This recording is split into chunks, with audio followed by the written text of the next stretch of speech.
¿Y si todo lo que crees saber sobre la Biblia estuviera edificado sobre un velo de engaños? Desde pequeños nos repitieron que era la palabra sagrada de un Dios único e infalible. Pero al levantar el telón, descubrimos algo inquietante. La Escritura no es un espejo de lo divino, sino un mosaico humano, lleno de fisuras, malas traducciones y símbolos arrancados de su verdadero sentido. Lo que durante siglos fue predicado como dogma, resulta ser, en muchos casos, una máscara del demiurgo, el falso Dios que esclaviza la mente.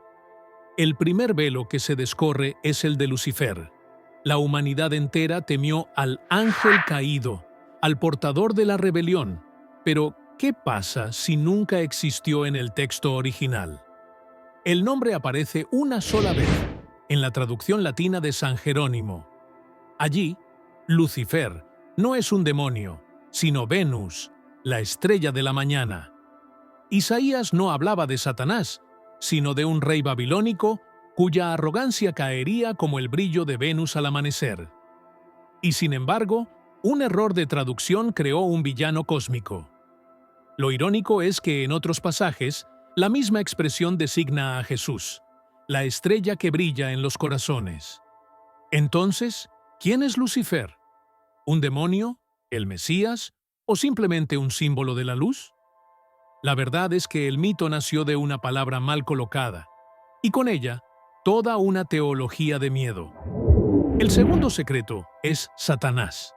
En el Antiguo Testamento no era el enemigo absoluto de Dios, sino el Satán, el acusador, un fiscal celestial al servicio del propio Yahvé. Era un funcionario divino, no un rey de las tinieblas. El libro de Job lo muestra entrando al consejo divino, cumpliendo una misión encomendada. Era una pieza del engranaje de la ley, no un rebelde. Solo siglos después, la tradición cristiana convirtió a este acusador en el señor del mal. Así, Satanás, como Lucifer, es más producto de evolución doctrinal que de revelación. El arconte de la acusación fue vestido con una armadura demoníaca que nunca tuvo. El tercer malentendido es el arrepentimiento.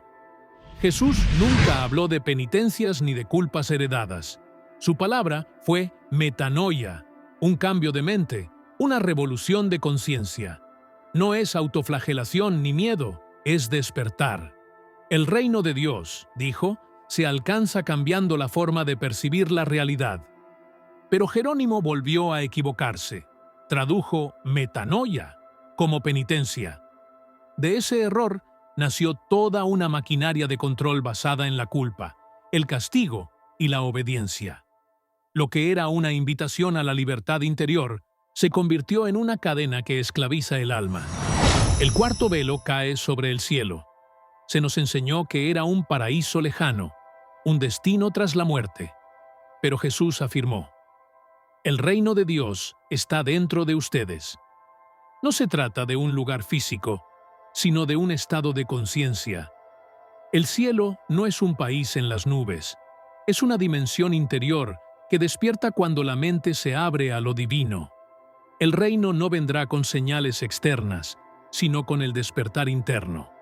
En clave gnóstica, Jesús no hablaba de un lugar donde ir, sino de una vibración que hay que recordar. Y si el cielo está dentro, ¿qué pasa con el infierno? El quinto secreto revela que tampoco es lo que nos dijeron. En el Antiguo Testamento, Sheol es solo la tumba, el silencio de la muerte. Jesús habló de Gehenna, un valle real donde se practicaban sacrificios y se quemaba basura. Sus oyentes conocían bien ese lugar. Lo usó como parábola, no como descripción de un reino de demonios. El infierno verdadero es el estado de conciencia oscurecida, la prisión interior del odio, la desesperación y la ignorancia. No es un castigo divino, es la enfermedad del alma atrapada en la ilusión del demiurgo. El sexto secreto nos lleva al inicio: Adán y Eva. Se nos enseñó que Eva salió de una costilla, pero el hebreo dice un lado, no una costilla. Dios no sacó un hueso, sino que dividió un ser en dos. Hombre y mujer eran dos mitades de un todo original. Algunos textos gnósticos van más lejos. En el principio, el ser humano era andrógino, completo, semejante a los ángeles eternos. Solo después fue dividido, para quedar atrapado en la dualidad, sirviendo a un Dios menor en esclavitud. La falsa traducción de costilla sirvió para justificar la subordinación femenina, pero la verdad original hablaba de igualdad y complementariedad. El séptimo secreto apunta al corazón del Nuevo Testamento. Los evangelios no fueron escritos por Mateo, Marcos, Lucas y Juan. Fueron anónimos. Décadas después, la Iglesia les puso nombres para darles autoridad y desplazar a los evangelios gnósticos que circulaban en las primeras comunidades. Lucas mismo admite que no fue testigo, sino recopilador de tradiciones. La verdad es que lo que conocemos como palabra inspirada es en realidad el resultado de decisiones editoriales, omisiones y añadidos. Fue un acto de control, una manera de fijar una versión oficial frente a muchas otras voces. Todo esto revela una verdad perturbadora. La Biblia no es un oráculo divino inmutable. Es un campo de batalla entre interpretaciones, traducciones y poderes que la moldearon según sus intereses. Bajo sus páginas laten símbolos más antiguos, voces gnósticas y metáforas que apuntan a la luz interior, pero que fueron distorsionadas para edificar un sistema de obediencia. El verdadero mensaje no está en la letra, sino en el espíritu. Jesús habló de despertar, de cambiar la mente, de descubrir que el reino está dentro. Pero el demiurgo y sus arcontes transformaron ese llamado en religión, culpa y miedo. Solo quien se atreve a cuestionar los velos y a atravesar las falsedades puede encontrar lo oculto, que la salvación no está fuera, ni en un libro, ni en un templo. Está en el recuerdo del alma, en la chispa de la gnosis que arde en lo más profundo de cada ser humano.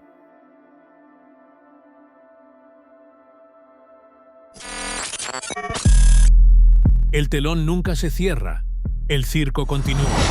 Suscríbete y descubre lo que ellos no quieren que sepas.